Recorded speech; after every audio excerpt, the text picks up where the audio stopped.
Dans cette vidéo, on va te montrer une sortie du Jujigatame. Si tu veux plus de contenu, abonne-toi, commente, like.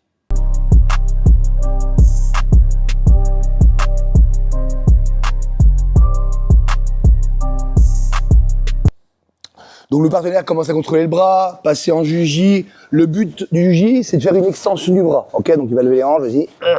Le fait de voir le bras tendu, la clé se met en place. Donc déjà, la première chose, c'est de trouver une solution pour éviter à tout prix que le bras se tende.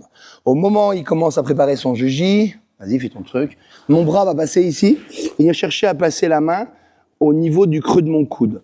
Lui, son mouvement, il est simple. Il va chercher en fait à faire un arc de cercle, vas-y, pour venir chercher à passer son bras, sa jambe de l'autre côté. Moi, la main ici, elle se positionne dans le creux mobilité.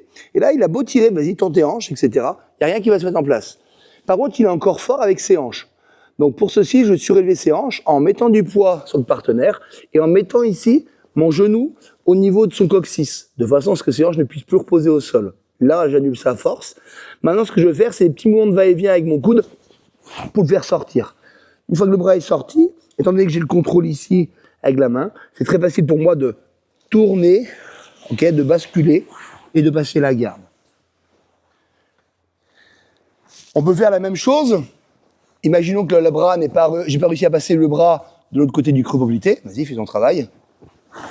Ok, ici. C'est pas très grave. Je viens chercher ici à l'extérieur. Vas-y, fais le travail. C'est exactement la même chose. Alors, c'est sûr qu'il y a beaucoup moins de contrôle, mais le travail est exactement le même. Je peux retirer et passer.